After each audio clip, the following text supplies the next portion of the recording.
Good morning, Hopewell. It's Pastor Swims here with you to share with you about our first Heave Sunday of 2015. First, let me pause to say thank you for your sacrificial giving in 2014. With your partnership, we were able to raise, are you ready? Are you really ready?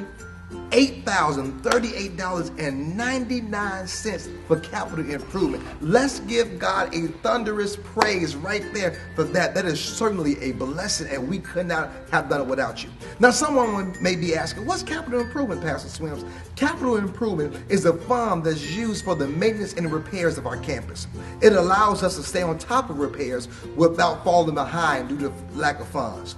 Here's what we've accomplished in 2014. The gutters were repaired. The foyer classrooms and trustee offices were painted. The urinal handles in the men's bathroom were changed. The flooring going into the Anderson Fellowship Hall was repaired. Outdoor light space in Jackson Street and Gum Street were repaired. The heat in the trustee office was also repaired. And lastly, we were able to purchase a new computer for the main office. Here in 2015, we want to spruce things up a bit. Here's our plan for the new year. We want to purchase 2 new TVs. One TV is going to be on the back wall over the clock facing the choir stand. This way, they don't have to turn around and look at video announcements. They can have the words on the screen to the lyrics of the songs, and they can watch video announcements right in front of them. We're going to have a second TV that's going to be out in the foyer area that's going to have ongoing announcements and giving you updates about different things that's happening here at the well and also in our community. Next, we're going to build a new sound booth. It's going to be right here in the back. Our current sound room isn't sufficient enough for our sound team to be able to hear what's going on in service. And so this will allow them to be able to hear exactly what's going on, how to adjust the mics, how to adjust the speakers. I won't have to wave my hands. You don't have to text Warren. I don't have to wave the mic to get their attention, but they can know exactly what's going on here right in the sanctuary. Next, we're going to get some new furniture to go in the foyer area. Some more up-to-date contemporary furniture to go out there just to make it a warm and cozy atmosphere as you're entering the church, and also for our first-time guests as well. Making a first impression is very important. Next, we're going to have the wall. It's going to be called the Hopewell Experience Wall, where the 2-seater bench that we have there, where normally we see Deacon Martin and Deacon Algie sit after service. We're going to take that wall, and it's going to capture 5 core things, the Hopewell Experience. The Hopewell Experience consists of hospitality, consistent Christ-centered worship, ministry to families, ministries to all demographics, including ages and races, and lastly, consistent biblical preaching and teaching.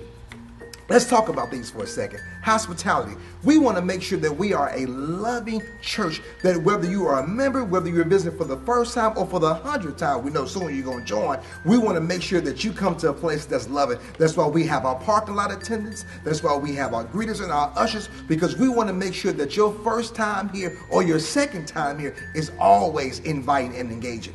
Consistent Christ-centered worship. We want to make sure that we're setting the atmosphere here through our worship ministry to make sure that we are worshiping the one true and living God. We want to make sure that our songs are tailored, talking about Jesus and lifting him up, because the Bible tells us that if we lift him up, he'll draw all men unto himself.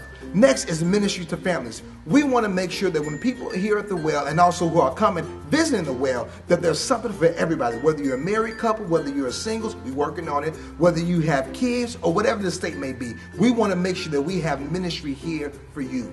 Ministry to all demographics, including ages and races. We want to make sure that we are a church that speaks multiple languages, not just one language, but we want to be able to minister to those who come here that may be of another race. So we want to make sure that our music can go old school, middle school, and new school, so that everybody can be able to engage. Lastly, but certainly not least, we want to make sure that one of our values is that consistent biblical preaching and teaching is very vital and important. If you want to see a growing church, if you want to see a progressive church, if you want to see a thriving church, is a church whose lives and ministry are centered around the Word of God.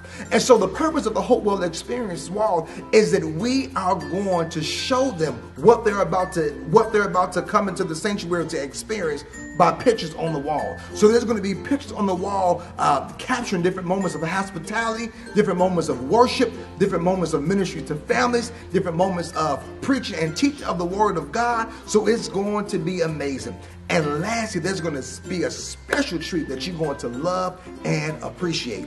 So on Sunday, mark your calendars, put this in your phone right now, put it on your calendars. Sunday, February the 22nd is our first Heave Sunday of 2015. And we're asking you to partner with us and sow a seed of $100 that will help make this vision a reality. I believe that we can be able to get this done quick, fast, and in a hurry together as we participate with our funds. Our goal for that Sunday is $5,000 just in Heave alone that we are believing God for, that we can be able to raise. And with your help, we can be able to do just that. Remember, it's not about equal giving, but equal sacrifice. As always, Hopewell, I love you, and you better not do nothing about it. God bless you.